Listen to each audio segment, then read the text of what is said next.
With the decline of this optimism in what culture can achieve, and the rise of these interconnections with people, we see a transition happening in a worldview of a lot of people, especially in the West and the United States, moving from a modern view to a postmodern view.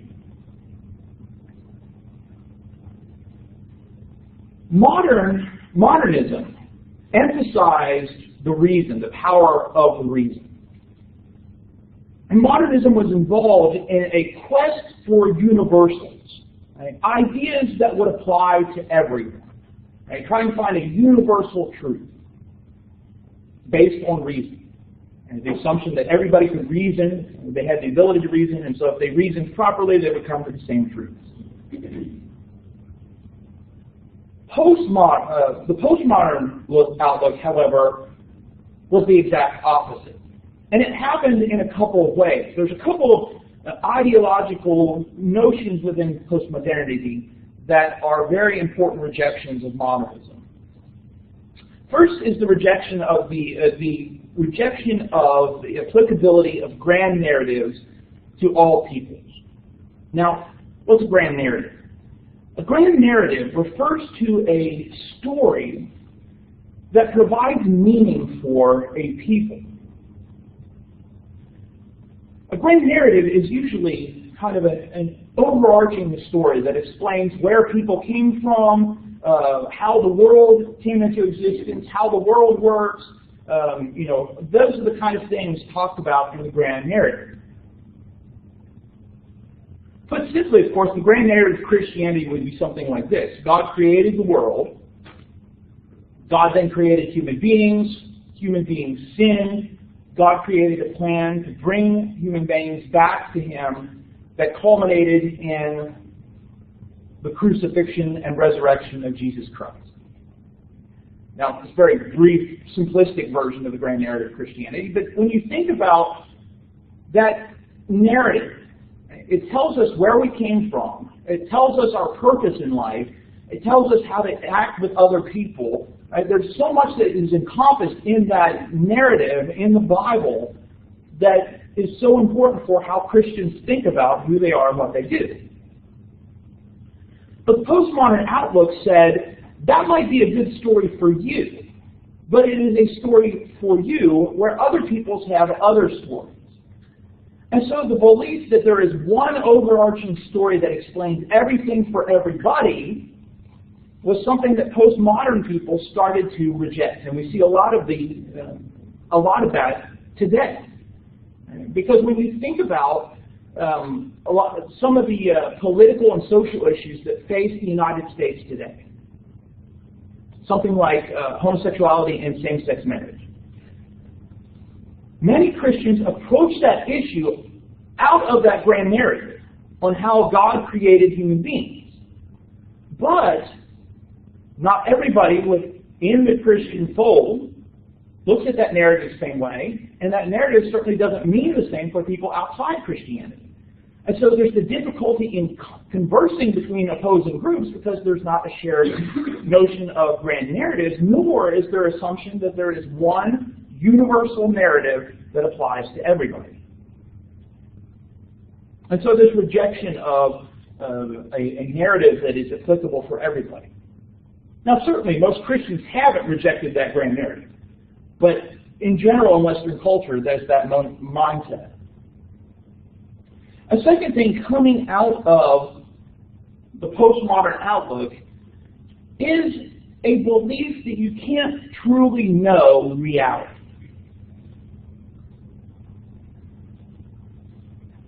That you can't really know the substance. We're limited in what we can know. Now often this is based on some scientific principles that have been applied philosophically. Something like the Heisenberg uncertainty principle from physics. That you can know some things about a particle at one time, but you can't know everything. And that by the very act of investigating, you have changed reality. And so there isn't within the postmodern outlook this assumption that reality is as it appears to be. like we might have seen with Scottish common sense when we talked about it in the 1700s and the 1800s.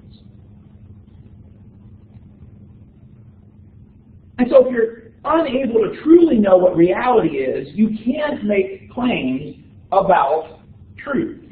And you can't make claims about objective knowledge. That essentially postmodernism develops out of some philosophical positions that says there is no notion of objective knowledge. The knowledge is always conditioned. And so it's shaped by cultures, it's shaped by things like class, gender, race, and that those things affect our attempt to discover knowledge. So the postmodern worldview is a skeptical worldview. For someone that has imbibed postmodernism, and often there's a lot of people in our world today who've imbibed it perhaps without even realizing it, they are very skeptical of any sort of claims of universal truth. To claim that there is a God, and God is revealed in the Bible, for the postmodern, is something to be looked upon with skepticism. You can't make that kind of claim. You can't truly know. That might be okay for you, but to make that claim as applicable for everybody, you don't have any basis for that. And so the postmodern worldview is often a very pluralistic worldview, which in some ways is positive, right? It's an acceptance of diversity, promotion of diversity, and in some cases diversity is good. A recognition of different forms of expression. But all groups, all ideas are considered to be equal.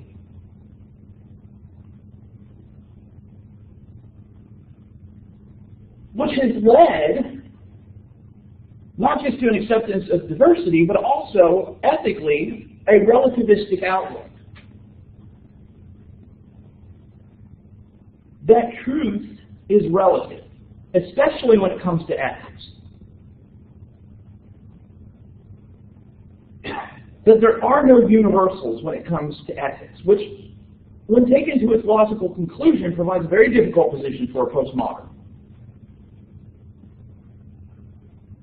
But ultimately, the postmodern mindset tends to be one of a paradox.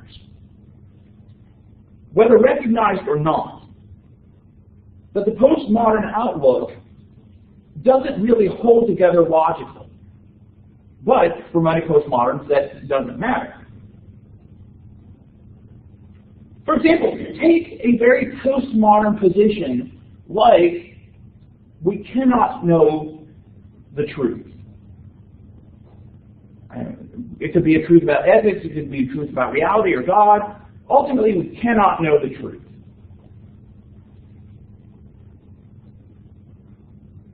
But what is that claim?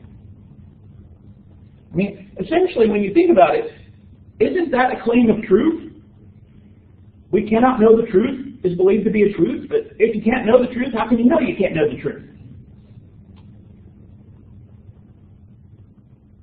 So wouldn't the fact that we cannot know the truth be a relative truth? It might be true for you, but it might not be true for me. Furthermore, a lot of postmoderns really wouldn't want to take the relativism of their ethics to some extreme conclusions.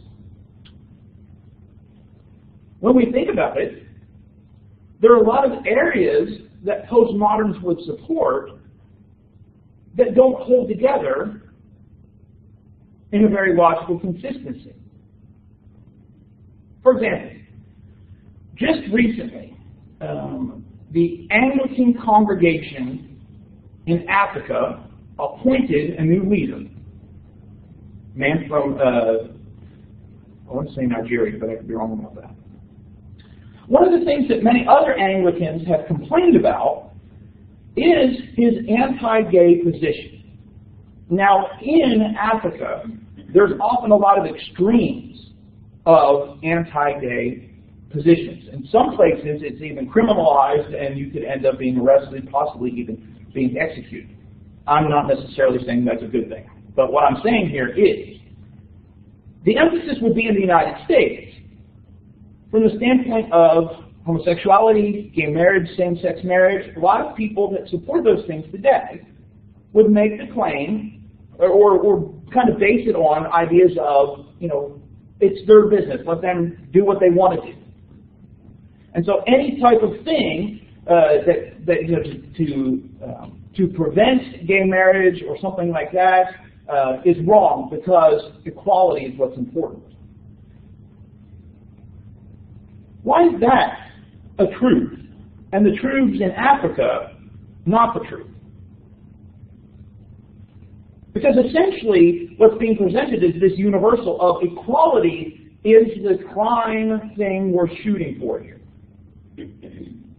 But that's a Western mindset. Why is that mindset better than the mindset that says homosexuality should be criminalized? I'm not saying it should be, but I'm saying why is that position, the postmodern position, any better than opposing positions?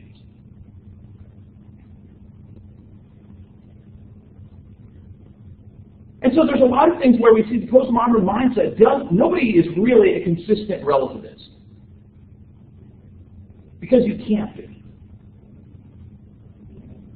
Something like women's rights, for example. Would it be wrong to deny women their rights? We'd say, absolutely it'd be wrong. Well, there are plenty of places where women don't have their rights.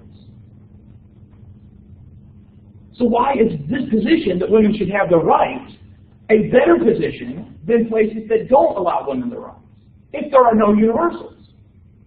We can't judge those kind of people. Now, I would, right? Places where women don't have the right to vote, the right to speak, where they can be imprisoned or suffer punishment because of being a woman and doing certain things in public. I think that's wrong. Why? Well, I can base it off of the way God created us as male and female. Right? The humanity, the image of God in people. But if you're a postmodern, you can't hold that. If you're a relativist, you have to say it's good for them because there are no universals. So the postmodern mindset doesn't hold together. But a lot of people have adopted it, and often uncritically. And that it sounds good that what's true for you is true for you, but it might not be true for me. That sounds good in the sense of you're not imposing your beliefs on somebody else. But we can't follow that. Postmoderns don't follow that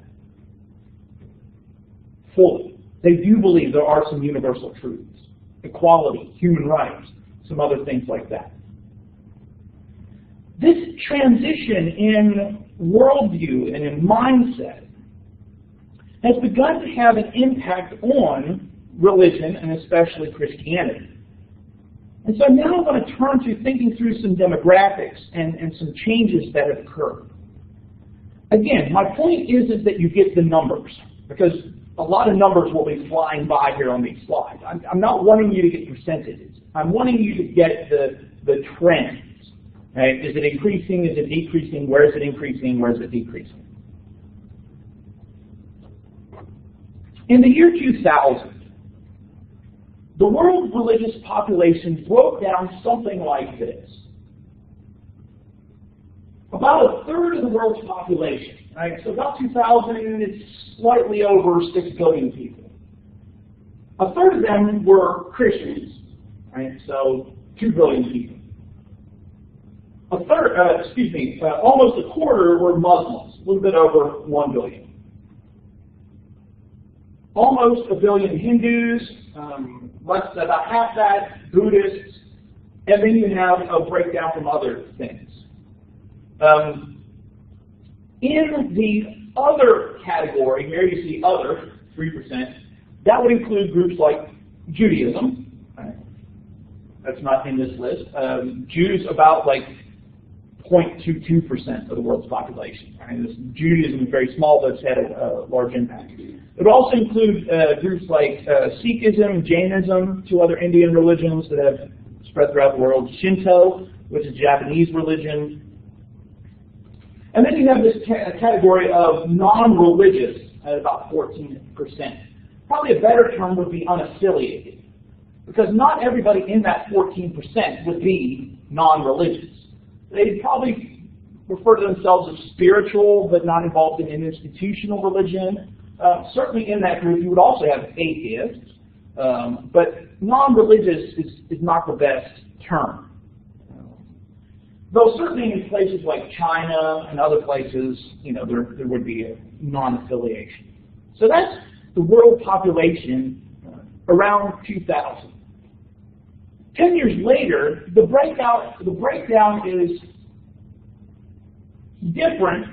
Some of the numbers, the percentages, seem to be similar, but when you think about our world population being over 7 billion now, that some of these numbers have profound effect. The world population of Christians down about 2%. Still the largest group. Now remember, we're using Christian very broadly. I don't know.